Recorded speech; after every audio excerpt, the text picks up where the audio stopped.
أما بعد فأعوذ بالله من الشيطان الرجيم بسم الله الرحمن الرحيم ولكن الله حبب إليكم الإيمان صدق اللہ العظیم۔ تمام قسم کی تحمیدات، تمجیدات، تکبیرات، تقدیسات اور تحلیلات اللہ رب ذوالجلال والاکرام کے لیے، بے شمار لاتعداد انگنت بے حد و حساب درود و سلام سرور کائنات امام الانبیاء احمد مجتبی حضرت محمد الرسول اللہ صلی اللہ علیہ وسلم کی ذات مقدسہ مطہرہ پر، بے شمار رحمت نازل ہوں اہل بیت پر، صحابہ کرام پر، تابعین اعظام پر، اولیاء کرام پر اور ائمہ کرام پر۔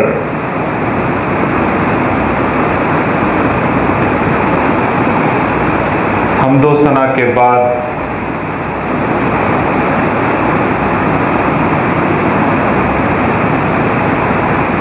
جو گزشتہ 2-3 سالوں میں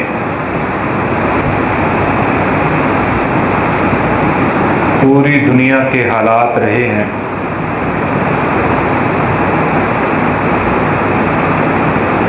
اس کے بعد آپ مارکیٹ میں چلے جائیں، آپ رشتہ داروں میں چلے جائیں، دوست و احباب کے پاس بیٹھے ہوں یا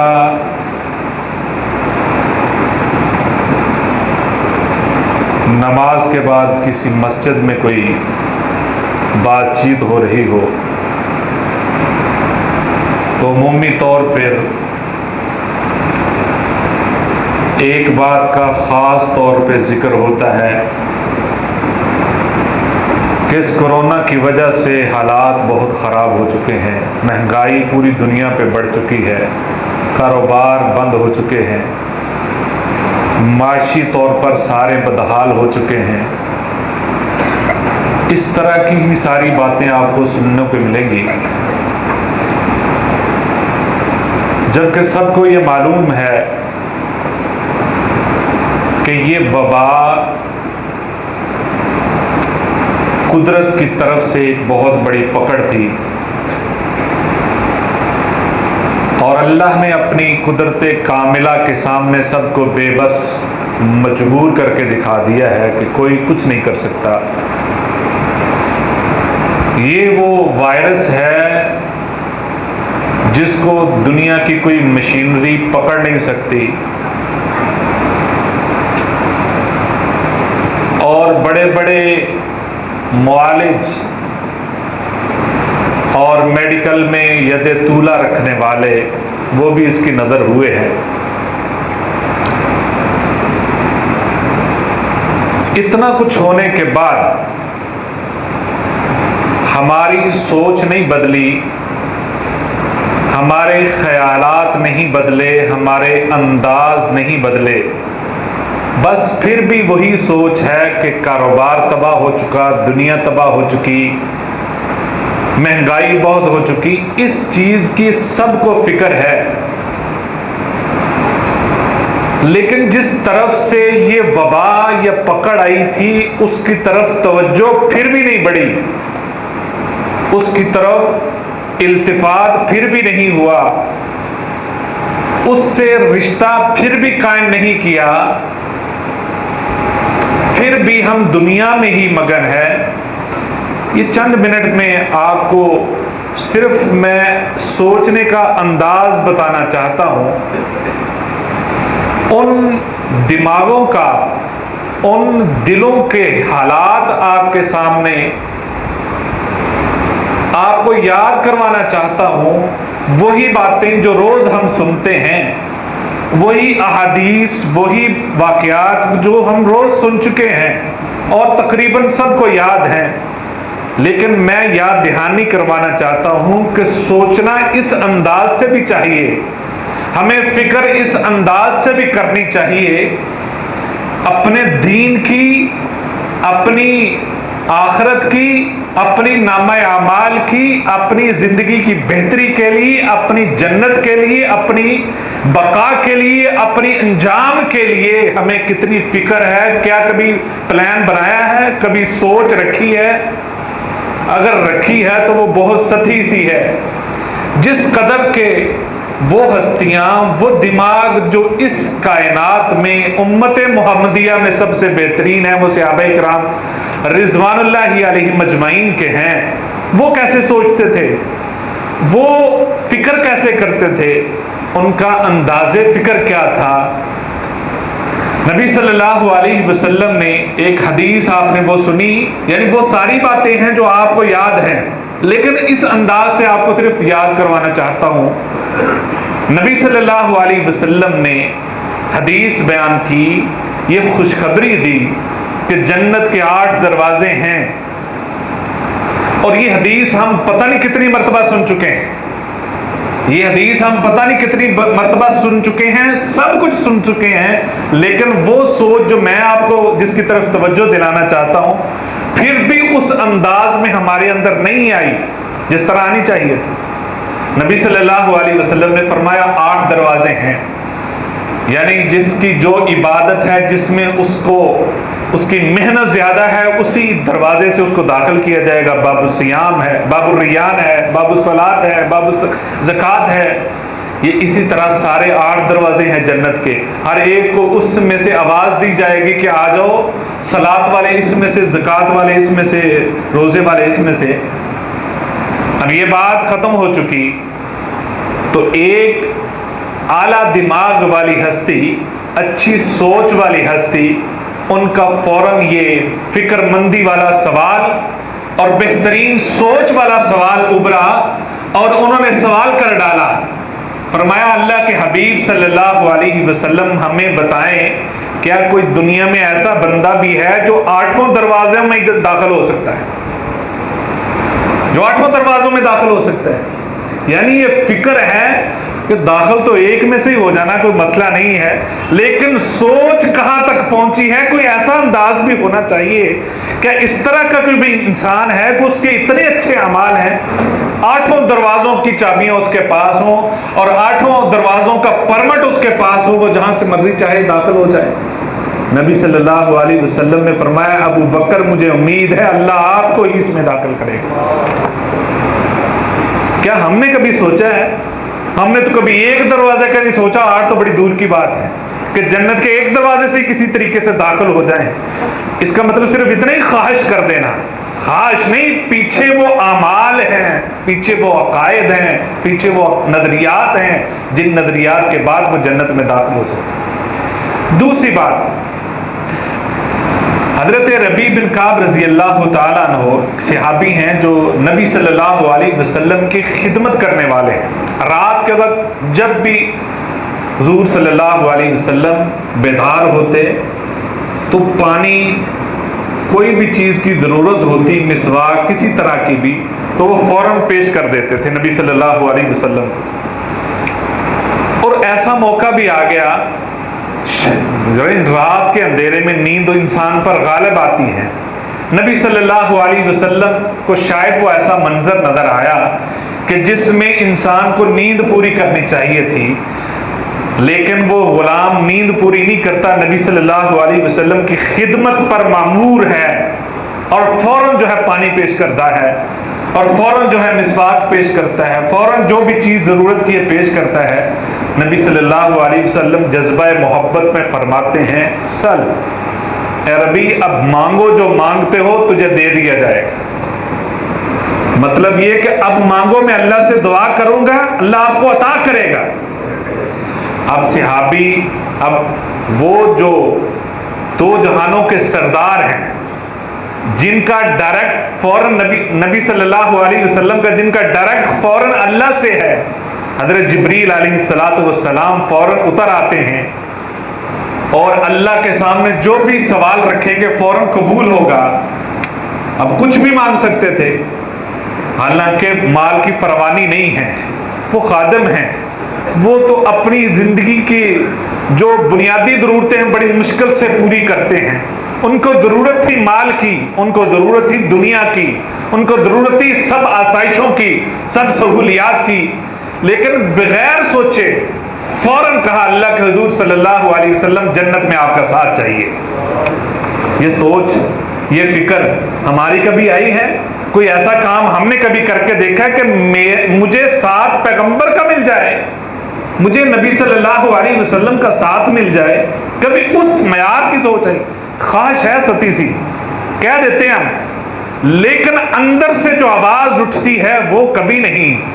اور جو انداز بدل جاتے ہیں اس کے بعد وہ انداز نہیں بدلتے. اس سوچ کے بعد اب ان کی جو ایک محبت اور ایک جوش، ایک جذبہ، اس کے فوراً بعد کہا اللہ کے حضور صلی اللہ علیہ وسلم جنت میں آپ کا ساتھ چاہیے. اس کا کوئی طریقہ بتا دیں.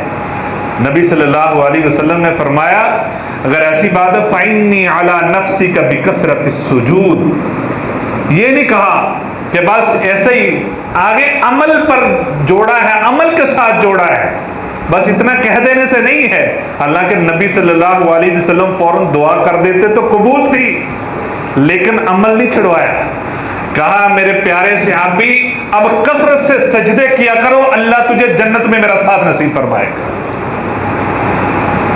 حضرت معدان بن طلحہ رضی اللہ تعالیٰ عنہ فرماتے ہیں میں نے نبی صلی اللہ علیہ وسلم کے دوسرے غلام ثوبان رضی اللہ تعالیٰ عنہ سے پوچھا کہ کوئی ایسا عمل بتاؤ جس کی وجہ سے میں جنت میں داخل ہو جاؤں. وہ خاموش رہے. پھر پوچھا، وہ خاموش رہے. پھر پوچھا، وہ پھر بولتے ہیں کہ نبی صلی اللہ علیہ وسلم نے فرمایا اگر تم جنت میں جانا چاہتے ہو اور پیغمبر کا ساتھ چاہتے ہو تو پھر زیادہ سجدے کیا کرو. اب زیادہ سجدے، اس سے مراد نوافل ہے، اس سے مراد نفلی نماز ہے. یہ تو وہ ہے جو فرض کے علاوہ ہے. ہمیں یہ سوچنا ہے کہ ہمیں پیغمبر کا ساتھ چاہیے اور فرض نمازیں بھی چھوڑ کر مل جائے گا. فرض نمازوں کا بھی اہتمام نہیں ہے. فرض نمازوں کے علاوہ یہ تو بہت دور کی بات ہے، نوافل کا ہم اتنا اہتمام کریں. نبی صلی اللہ علیہ وسلم نے فرمایا میرا ساتھ چاہیے تو زیادہ سجدے کرو. میں جو پیغام دینا چاہتا ہوں وہ آخر میں ہی میں ذکر کروں گا. نبی صلی اللہ علیہ وسلم کے پاس ایک وفد آیا، یعنی کوئی جھگڑا ہو جائے نا، کوئی مسئلہ بن جائے، بات پہ غور کیجئے گا ذرا. کوئی بہت بڑی پرابلم ہو، کوئی زیادہ مطالبہ ہو تو وفد بن کے کسی کے پاس جاتا ہے، کسی سوالی بن کر جاتا ہے. چند افراد اکٹھے ہو کر جاتے ہیں. محلے میں کوئی مسئلہ ہے تو اس کسی بڑے کے پاس جاتے ہیں اکٹھے ہو کر. یعنی مطلب کیا ہوتا ہے، سیریس مسئلہ ہے، کوئی بہت اہم مسئلہ ہے. صحابہ کرام رضوان اللہ علیہ مجمعین کا ایک وفد جو غریب صحابہ پر مبنی تھا، وہ وفد نبی صلی اللہ علیہ وسلم کے پاس آیا اور آ کر ان کا مطالبہ سنیے گا. ان کے جو بات ہے، جو پرابلم لے کر آئے ہیں وہ سنیے گا، اور ان کی سوچ کہاں تک گئی ہے، ان کی فکر کا معیار کتنا ہے وہ دیکھیے گا. نبی صلی اللہ علیہ وسلم سے مطالبہ کرتے ہیں اللہ کے حضور صلی اللہ علیہ وسلم ہمارے اندر مالدار موجود ہیں، ہمارے اندر بہت سے مالدار ہیں، وہ جہاد بھی کرتے ہیں، وہ نوافل بھی پڑھتے ہیں، وہ صدقہ خیرات بھی دیتے ہیں، وہ سارے کام کرتے ہیں، اور صدقہ خیرات ہم سے زیادہ کر کے وہ ان کی نیکیوں میں بہت اضافہ ہو گیا ہے، اور ہم پیچھے رہ گئے، ہمارے پاس مال نہیں ہے، ہمارا کوئی بندوبست کریں. کس کی فکر ہے؟ ہماری نیکیاں کہیں کم تو نہیں پڑ گئی، وہ مالدار ہیں، وہ ہم سے آگے نکل رہے ہیں، یہ مطالبہ لے کر رہے ہیں کہ ہماری نیکیاں کم ہیں. نبی صلی اللہ علیہ وسلم نے فرمایا فکر نہ کرو، ہر نماز کے بعد سبحان اللہ 33 مرتبہ، الحمدللہ 33 مرتبہ اور اللہ اکبر 34 مرتبہ پڑھا کرو، اللہ تمہیں ان کے برابر اجر عطا فرمائے گا. اگلا پھر سوال آ گیا. انہوں نے کہا اللہ کے حضور صلی اللہ علیہ وسلم یہ تو وہ بھی پڑھ لیں گے، یہ اذکار تو وہ بھی کر لیں گے، پھر وہ آگے، وہ ہم سے آگے نکل جائیں گے. تو نبی صلی اللہ علیہ وسلم نے فرمایا ذالک فضل اللہ یؤتی من یشاء، یہ تو اللہ کا فضل ہے، اللہ جسے چاہے عطا کر دے، اس پہ آپ کا اختیار نہیں ہے. لیکن ان کی فکر دیکھیں کہ ہم کہیں نیکیوں میں پیچھے تو نہیں رہ جائیں. یہاں باہر نکلتے دیکھتے ہیں اچھا اس نے اونچا گھر بنایا ہے، میں بھی بندوبست کرتا ہوں، اس سے مہنگی ٹائل لے کر آؤں گا اور اس سے اونچا رکھوں گا، اس نے اتنا خوبصورت بنایا ہے۔ وہ فکر ہے کہ اس کے پاس کاروبار اچھا کیوں ہے، اس کے پاس فلاں چیز اچھی کیوں ہے۔ اور صحابہ کرام رضوان اللہ، یعنی کہ میں نے جو بات ذکر کی ہے وہ یہ ہے کہ اتنا کچھ ہونے کے بعد بھی ہماری پرابلم وہی ہے کہ مہنگائی بہت ہے، پریشانی بہت ہے، ہم نے پھر بھی اللہ کی طرف رجوع نہیں کیا، ابھی بھی سوچ کا معیار بلند نہیں ہوا۔ اور وہ کہتے ہیں کہ ہم اتنے پریشان، نبی صلی اللہ علیہ وسلم کے پیارے صحابی حضرت عمر فاروق رضی اللہ تعالیٰ عنہ ایک دن دل میں سوچا، یہ جو حضرت ابو بکر صدیق رضی اللہ تعالیٰ عنہ ہیں، یہ ہر موقع پہ صدقہ بہت کرتے ہیں، نیکی کے کاموں میں بڑھ چڑھ کر حصہ لیتے ہیں، اب کوئی موقع آیا تو میں ان سے زیادہ خرچ کروں گا۔ نبی صلی اللہ علیہ وسلم نے اعلان کر دیا کہ بھائی صدقے کی ضرورت ہے، جنگ کا موقع ہے۔ حضرت عمر فاروق رضی اللہ تعالیٰ عنہ بڑے شاداں و فرحاں اور بڑے خوش، گھر کا سامان کتنا سارا اکٹھا کر کے لے آئے، اور دل میں یہ بڑی وہ لڈو پھوٹ رہے ہیں کہ آج میں سب سے زیادہ آگے بڑھ گیا ہوں۔ یہ کیا ہے، شوق، گھر سے سامان اٹھا کر لائے وہ اللہ کے راستے میں دے رہے ہیں، اور ہم نے جیب میں سے کوئی پیسے نکالنے ہو تو کتنی بار دیکھتے ہیں، نکالو نہ نکالو، دے دوں یا رہنے دوں، چلو تھوڑے سے کم کر لیتے ہیں، یعنی پیسے نکالتے نکالتے 2 نوٹ پیچھے رہ جاتے ہیں، ارادہ پہلے اور کیا ہوتا ہے اور نکالتے نکالتے ہم اور کم کر لیتے ہیں۔ نبی صلی اللہ علیہ وسلم نے پوچھا، عمر کتنا مال لے کر آئے؟ کہا اللہ کے حضور صلی اللہ علیہ وسلم جتنا لے آیا ہوں اتنا ہی گھر پڑا ہے، مطلب کہ آدھا مال لے آیا ہوں۔ حضرت ابو بکر صدیق رضی اللہ تعالیٰ عنہ سے پوچھا بھئی آپ کیا لائے ہو؟ کہا اللہ کے حضور صلی اللہ علیہ وسلم سب کچھ لے آیا ہوں، صرف آپ کی اور اللہ کی رضا گھر کو چھوڑ کے آیا۔ حضرت عمر فاروق رضی اللہ تعالیٰ عنہ فوراً کہتے ہیں میں ان سے آگے نہیں بڑھ سکتا، میں نہیں بڑھ سکتا، جہاں میری سوچ ختم ہوتی ہے وہاں سے تو یہ سوچتے ہیں، یعنی اتنی فکر تھی کہ میں نیکیوں سے آگے بڑھ جاؤں، نیکی میری ان سے زیادہ ہو جائے، فلاں سے زیادہ ہو جائے، اور یہ نہیں کہ حسد تھا ان کے اندر، ایک محبت تھی، ایک سبقت تھی، فاستبقوا بالخیرات، اللہ فرماتے ہیں نیکیوں میں ایک دوسرے سے آگے بڑھو، دنیا میں آگے بڑھنے کی ضرورت نہیں، نیکیوں میں آگے بڑھو۔ حضرت ابو ہریرہ رضی اللہ تعالیٰ عنہ ایک دن نبی صلی اللہ علیہ وسلم سے سوال کرتے ہیں، اللہ کے حضور صلی اللہ علیہ وسلم من اسعد الناس بشفاعتک یوم القیامہ، نبی صلی اللہ علیہ وسلم نے حضرت ابو ہریرہ رضی اللہ تعالیٰ عنہ کی طرف دیکھا، کہا مجھے یقین تھا یہ سوال صرف ابو ہریرہ ہی کر سکتے ہیں، جن کو علم کی اتنی تڑپ ہے، جو علم کے لیے، حدیث کے لیے اتنے توجہ کرتے ہیں، اتنی محنت کرتے ہیں اور اتنا میرے پاس رہتے ہیں، مجھے امید تھا یہ سوال آپ ہی کریں گے۔ حضرت ابو ہریرہ رضی اللہ تعالیٰ عنہ کی فکر دیکھیں، سوچ کا معیار دیکھیں، اور انہوں نے سوچا کہاں تک ہے، اور وہ ان کی سوچ صرف اپنی ذات کے لیے ہی کافی نہیں تھی بلکہ آنے والے سارے لوگوں کے لیے انہوں نے آسانی کر دی۔ نبی صلی اللہ علیہ وسلم نے سوال کیا، وہ کون خوش قسمت ہے قیامت کے دن جس کو آپ کی شفاعت نصیب ہوگی، وہ کون خوش قسمت ہے؟ نبی صلی اللہ علیہ وسلم نے فرمایا اسعد الناس بشفاعتی یوم القیامت من قال لا الہ الا اللہ، لوگوں میں سب سے خوش قسمت وہ ہے جس کو قیامت کے دن میری سفارش نصیب ہوگی، جس نے دل سے، دل کی گہرائیوں سے لا الہ الا اللہ پڑھ لیا اور اس کے مطابق زندگی بھی گزاری۔ وہ سب کو یہ بتا دیا ہے کہ لا الہ الا اللہ کا مطلب بھی سمجھا، اس کے مطابق اپنی زندگی بھی ڈال لی، تو وہ اس کو یہ شفاعت مل جائے گی۔ نبی صلی اللہ علیہ وسلم عائشہ رضی اللہ تعالیٰ فرماتی، ایک صحابی وہ گھر میں ہے تو فوراً بھاگے بھاگے نبی صلی اللہ علیہ وسلم کے پاس ہے اور آ کر کہا اللہ کے حضور صلی اللہ علیہ وسلم میں گھر میں اپنے بیوی بچوں میں تھا تو اچانک ایک سوچ آئی ہے، ایک فکر دامن گیر ہوئی ہے، ایک پریشانی آ گئی ہے۔ نبی صلی اللہ علیہ وسلم نے پوچھا کیا ہوا؟ کہا میں جب گھر میں ہوتا ہوں بیوی بچوں میں گھل مل جاتا ہوں، اچانک میرا دل اداس ہوتا ہے، میں فوراً مسجد نبوی میں آتا ہوں، آپ کے چہرے کا دیدار کرتا ہوں، دل میں ٹھنڈ پڑ جاتی ہے۔ اللہ کے حضور صلی اللہ علیہ وسلم آج عجیب سا خیال آیا ہے، عجیب سی سوچ آئی ہے، قیامت کا دن ہوگا، فیصلے ہو چکے ہوں گے، سارے جنتوں میں چلے جائیں گے اور جہنمیوں کا بھی فیصلہ ہو چکا ہوگا۔ آپ تو بڑے بڑے لوگوں میں ہوں گے، انبیاء کے ساتھ ہوں گے، شہداء کے ساتھ ہوں گے، آپ تو بڑے بڑے جو اللہ کے نیک ولی ہیں ان کے ساتھ ہوں گے۔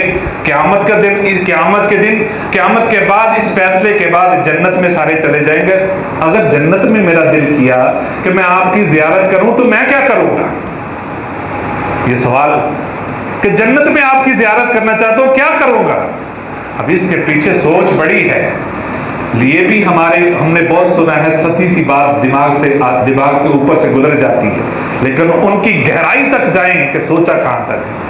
نبی صلی اللہ علیہ وسلم نے جواب ہی نہیں دیا تھا، ان کے سوال کی پوزیشن اتنی مضبوط تھی، اس کے اندر اتنی پاور تھی کہ فوراً آسمانوں سے حضرت جبریل علیہ السلام نازل ہو جاتے۔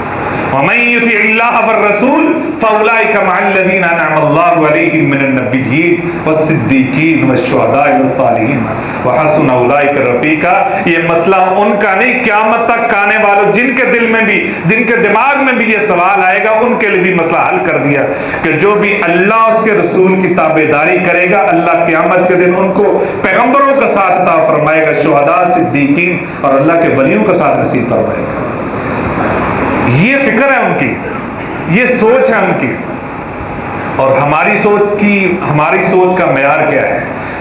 کوئی کسی طرح کا بھی مسئلہ ہو جائے، کوئی کسی طرح کا بھی ایونٹ آ جائے، کوئی کسی طرح کی بھی کوئی ہمارے اندر کوئی خوشخبری آ جائے دین کے حوالے سے، ہماری روٹین میں ہی باتیں رہتی۔ جمعہ آ جائے، ہمارے کوئی روٹین نہیں بدلتی۔ کوئی فجر کا وقت ہے جس وقت کہ اللہ رب العزت آسمان دنیا پہ آ کر آوازیں دیتے ہیں، ہماری روٹین نہیں بدلتی، کیونکہ جب اللہ رب العزت آسمانوں دنیا پہ آتے ہیں نا، آ کر آوازیں لگانا ہوتا ہے، اس وقت تو ہم سوتے ہیں، یعنی عین اس وقت ہم سوتے ہیں، سو جاتے ہیں جب اللہ رب العزت کے آوازہ دینے کا وقت ہوتا ہے۔ ہماری بدبختی تو یہاں سے شروع ہوتی ہے۔ کوئی رمضان المبارک کا موقع ہو، کوئی عشرہ ذی الحجہ کا موقع ہو، ہمارے اندر کوئی تبدیلی نہیں آتی، ہماری سوچ کے اندر کوئی، اس معیار کے اندر کوئی بلندی نہیں آتی، ہماری فکر نہیں بڑھتی۔ حضرت ابن عمر رضی اللہ تعالیٰ ایک دن کہتے ہیں، یہ سارے لوگ جو ہیں نبی صلی اللہ علیہ وسلم کے سامنے خواب بیان کرتے ہیں۔ سوچ پیدا ہوئی، فکر پیدا ہوئی، کاش مجھے بھی کوئی خواب آئے تو میں نبی صلی اللہ علیہ وسلم سے اس کی تعبیر کرواؤں۔ سوچ ہے، فکر ہے، کاش مجھے بھی یہ ایک خواب آنا چاہیے۔ چند دن گزرے، خواب آ گئے، کہتے ہیں کہ فرشتوں نے مجھے پکڑا، جہنم کی طرف لے کر جا رہے ہیں۔